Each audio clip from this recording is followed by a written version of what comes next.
Ada seorang wali melihat istrinya makan satu piring, anaknya makan satu piring. Ditanya, kalian kenyang? Wah, kenyang sekali. Melihat anaknya minum kopi satu cingkir, senang. Kalian senang sekali. Wah, kalau senang dengan hal-hal yang murah bisa, ngapain harus senang dengan hal-hal yang mewah? Bodoh sekali saya. Sehingga terus mereka bisa qanaah. Qanaah itu ya hidup itu simpel, sederhana. Jadi tentu saya tidak akan ngomong yang muluk-muluk, selain itu tidak bidang saya juga apa ya, butuh kesederhanaan, butuh apa ya, istighna tadi. Kita harus istighna billah an ghairillah. Jadi sudah cukup bahwa Allah ini segalanya. Sehingga tadi saya dengarin himnenya Unisula, yang paling saya kagum adalah dimulai dengan kalimat-kalimat thayyibah.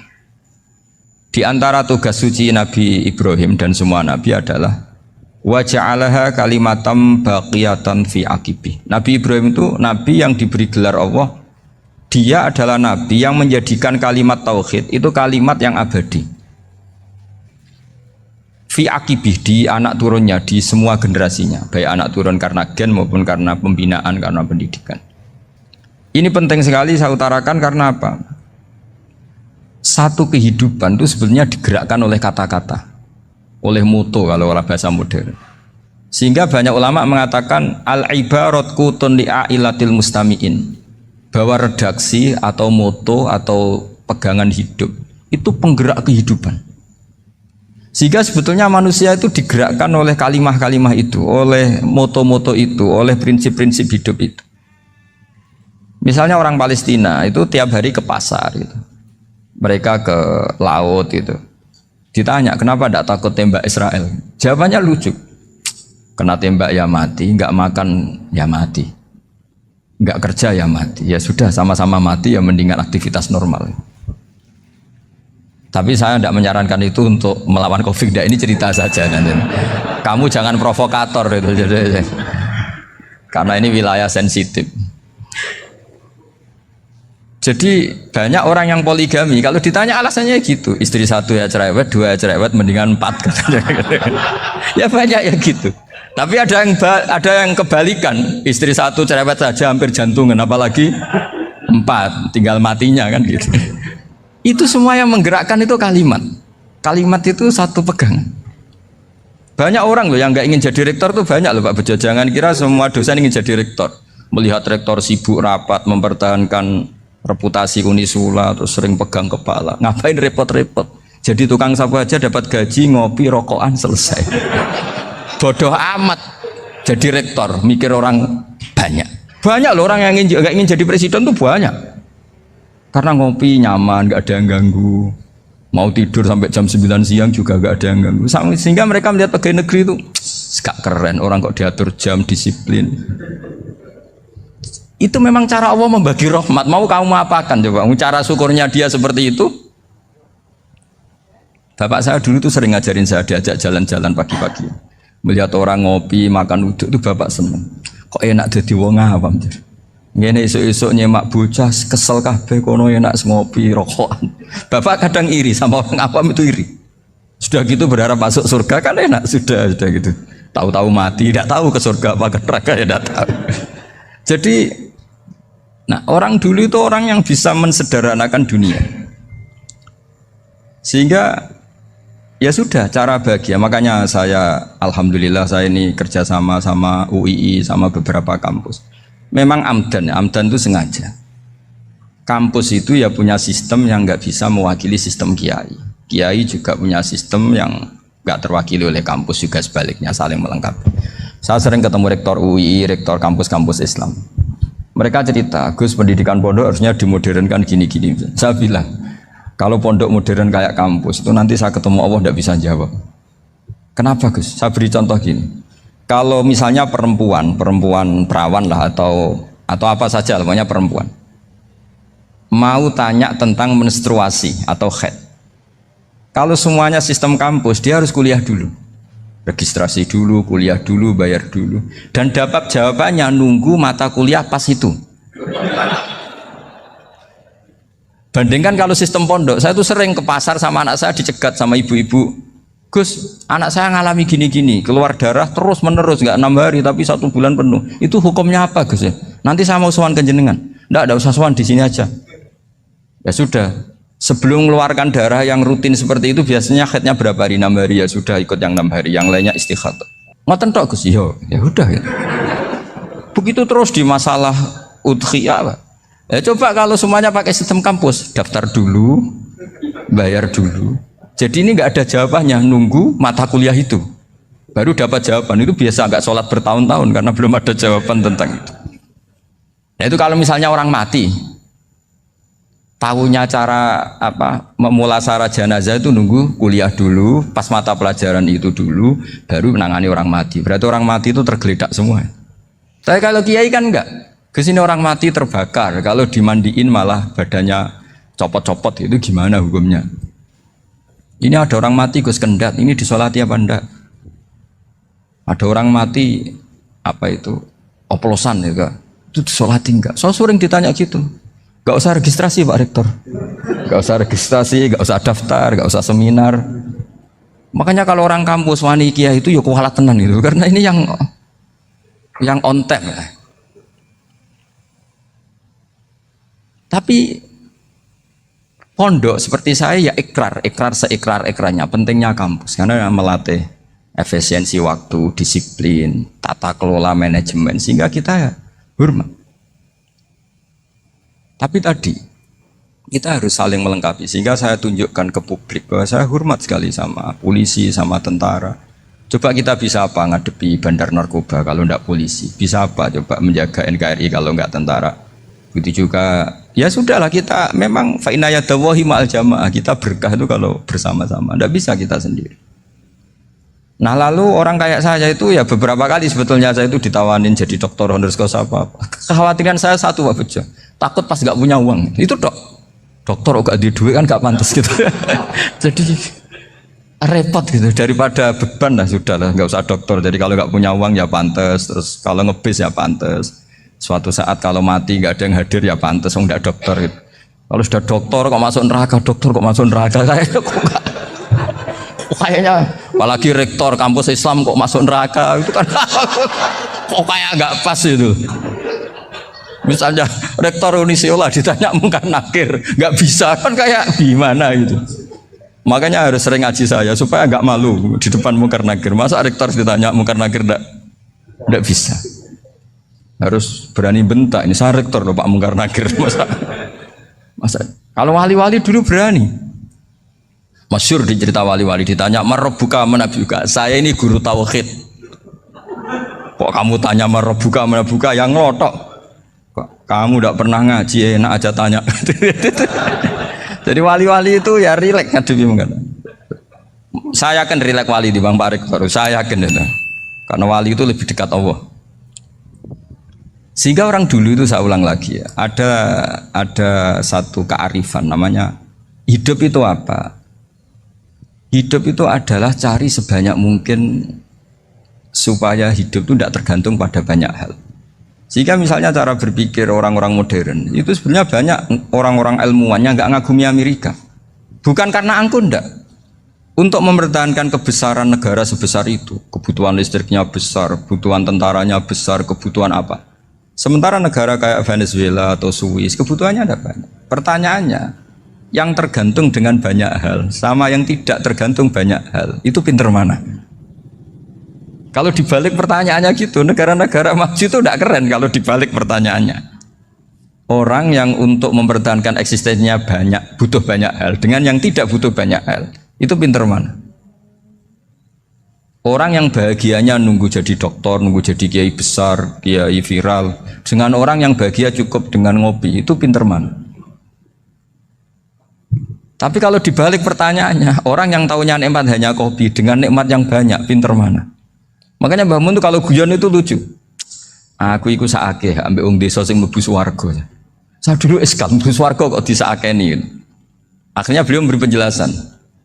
Wong desa iku roe pakanan enak, iku mau kopi mbek uduk. Lah swarga iku mau nuruti sing dikarepno. Akhirnya semua mangan wis ngopi nguduk ngopi ora roh pakanan liyane ku ora roh. Nasi mandi yo ora roh, pizza yo ora roh apa-apa. Terus saya bilang, wah lah niku nak nganti selera tentang wanita cantik. Iku juga sederhana. Rodok pesek ya wis cantik, rodok ireng ya wis. Apa bidadarinya seperti itu karena saking enggak pengalamannya. Jadi surga itu kan nuruti apa yang diinginkan. Kira-kira keinginan orang kampung kalau di surga itu apa coba? Makanan apa coba? Ya nak senengnya ketemel gemblong itu. Artinya malaikat lebih suka nangani surganya orang-orang kampung timbang Pak Rektor. Ini sudah ribet ini. Makanan apa saja sudah dicoba ya. Terus kalau di mall tahu orang macam-macam, seleranya macam-macam pasti. Enak mana kalau sampean jadi malaikat pelayan surga? Suka ngelayani orang kampung apa yang orang kota? Orang kampung kan?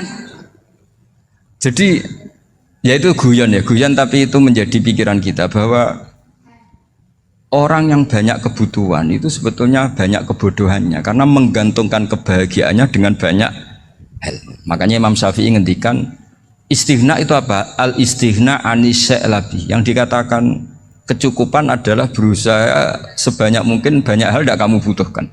Bukan memenuhi semua kebutuhan kamu karena nafsu kamu ini tidak ada batasnya gitu. Kalau kamu penuhin nggak akan selesai. Itu ada perempuan yang kurang cantik itu minta doa saya, Gus doain suami saya kaya. Terus tak guyonin, terus nggak minta. Kalau suami kamu kaya, yang pertama dirubah itu apa? Rumah Gus, supaya rumah saya bagus. Kedua apa? Mobil, supaya mobil saya bagus. Nanti yang dievaluasi itu kamu. Mobil bagus, Alphard, rumah mewah, istrinya kamu. Pasti itu dievaluasi. Langsung nggak usah, sudah gini aja. Jadi pertama yang dievaluasi itu kaya itu. Coba kalau suami kaya itu yang dievaluasi pertama rumah ya, rumah ganti. Setelah itu apa? Mobil. Kira-kira berikutnya. Akhirnya harus bagus, nggak jadi. Nabi Ibrahim itu pernah minta umur panjang, keren umur panjang. Sama Allah nggak dijawab. Datang orang tua gitu mertamu ke Nabi Ibrahim, terus disuguhi dikasih kurma. Apa itu? Kok kurma apa? Anggur yang sudah matang sekali, sudah dimakan. Setelah dimakan meler keluar lagi, dimakan lagi meler lagi. Terus Nabi Ibrahim masuk lagi ke kamar. Ya Allah, doanya tak cancel. Nanti kalau saya tua kayak itu. Jadi Allah itu nggak jawab langsung tapi ngirimkan itu. Akhirnya ya Allah nggak jadi. Nanti takut itu. Saya pernah ngalami jadi kiai tadi ada ibu-ibu ya kurang ya nggak pati cantik lah. Suaminya tuh miskin sekali. Minta doa saya supaya kaya. Bareng tak kasih pertimbangan itu udah nggak usah nggak jadi. Jadi itu kearifan. Tapi kearifan ini harus kita tanamkan. Saya nggak bisa membayangkan Indonesia yang besar ini, andai kan tidak ada qanaah, nerimo ing pantum. Coba sekarang ada COVID. Andai kan Indonesia itu kayak Perancis. Saya beberapa kali punya tamu orang yang hidup lama di Perancis, bahkan dapat istri orang Perancis. Itu dulu nggak begitu mencintai Indonesia. Tapi setelah di Perancis 2 tahun, wah Indonesia hebat.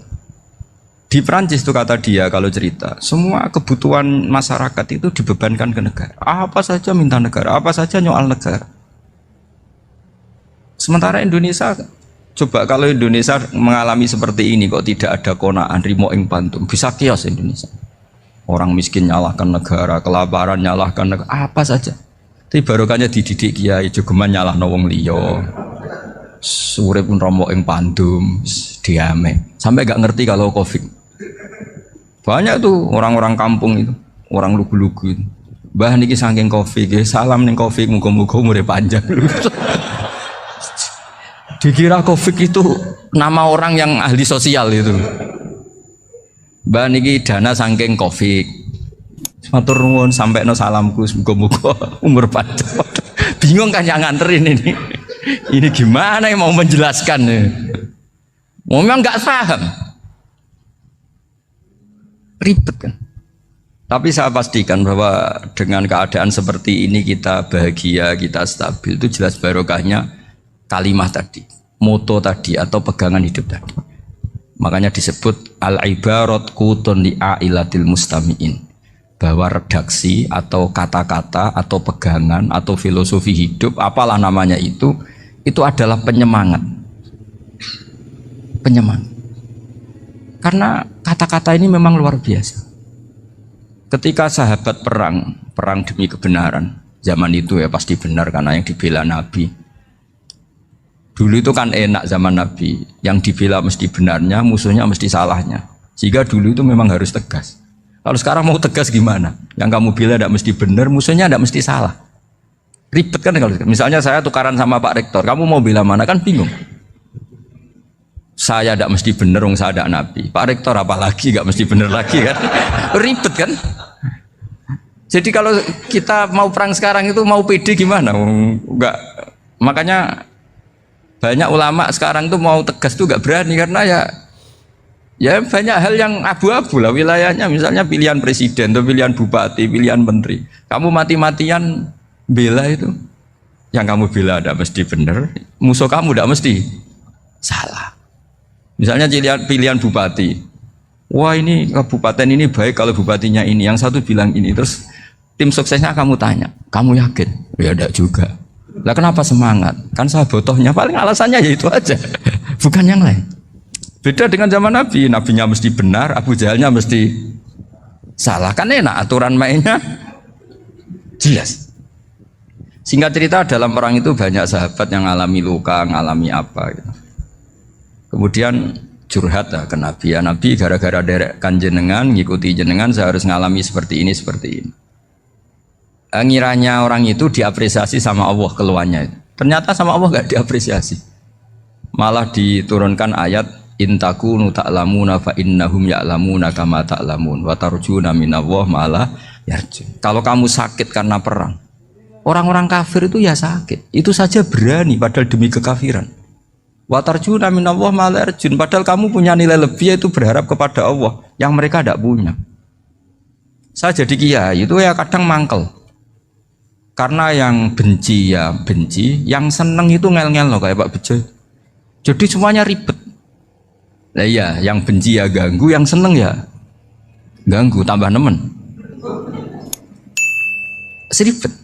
Tapi kalau sudah ingat bandar narkoba, mereka berhadapan dengan polisi, kadang ditembak karena kesalahannya terlalu fatal. Antar persaingan mereka juga bisa tembak-tembakan karena merebut pasar narkoba. Itu saja mereka berani. Kok kita yang jadi kiai kadang dicium tangannya, dihormati gak berani, hanya takut apa ya, musibah-musibah kecil lah, atau problem-problem kecil. Lah iya, kalau kita bandingannya gitu. Kalau kamu mau tahajud kedinginan, itu masih nanti dihisab Allah itu gitu. Maling ayam itu keluar malam-malam, hanya dapat ayam. Itu gak takut dingin. Ya gak takut digebuki masa. Kamu mau tahajud saja takut dingin. Makanya nanti hisabnya orang soleh itu nanti dijajarkan orang dolim. Terus diperbandingkan. Wah itu habis kamu kalau itu. Jadi misalnya Unisola mau rapat, tapi ini malam, kalau malam dingin nanti sama masuk angin. Wah anak-anak pang di perapatan aja berani kamu. Kalau sudah perbandingannya gitu tuh ribet kita nanti. Makanya itu kalimat itu moto atau filosofi hidup. Sehingga diulang lagi nasihat itu. Iyam saskum korhun fakodu masal koma korhum mislu. Kalau kamu kena luka, orang-orang yang nggak benar juga akan kena luka. Itu aja berani demi ketidakbenaran. Masa kamu demi kebenaran nggak berani? Akhirnya orang itu, ya itu kalimat, itu heroik. Makanya kita ini penting ya. Makanya tadi himne Unisula dimulai kalimat thayyibah. Karena kalimat ini yang menjaga kita, kalimat ini. Misalnya tentang Tuhan.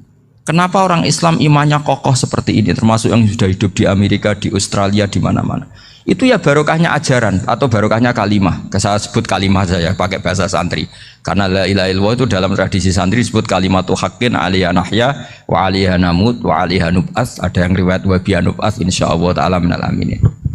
Kenapa mereka di mana-mana meskipun sekolah di Amerika, di Australia, bahkan di Uni Soviet tetap mukmin? Itu barokahnya ajaran yang benar. Allah itu siapa? Tuhan. Tuhan itu sifat dasarnya apa? Awal. Dia harus wujud awal sebelum makhluk yang lain. Sehingga ketika ada negara yang maju, yang tertib, manajemennya tertib, masyarakatnya makmur, tapi punya Tuhan yang tidak seperti itu, tidak awal, itu sudah gak nyaman. Karena ndaklah keren Tuhan saya, karena Tuhan saya itu al-awwal, zat yang pertama. Tuhan saya keren lah, zat yang gak mati. Tuhan yang gak mati, yang gak pernah ngalami kematian. Sehingga tontonan atau yang dilihat kenikmatan-kenikmatan yang lain ini tidak mengubah dia pendirian tentang Tuhan, karena mantapnya satu kalimat tadi bahwa Tuhan itu ya harus satu, harus awal, harus tidak mati, tidak rusak, tidak mengalami apa-apa yang membahayakan. Sehingga ketika ditawarin Tuhan yang lain meskipun menjanjikan secara finansial atau kemakmuran, mereka gak tertarik. Itu coba, itu barokahnya makmur apa barokahnya ajaran? Barokahnya ajaran. Sering negara Islam itu kalah makmur dengan mereka, tapi barokahnya ajaran ini tetap apa? Tetap Islam. Makanya Nabi Ibrahim, Nabi yang sukses bikin wa ja'alaha kalimatam baqiyatan fi aqib.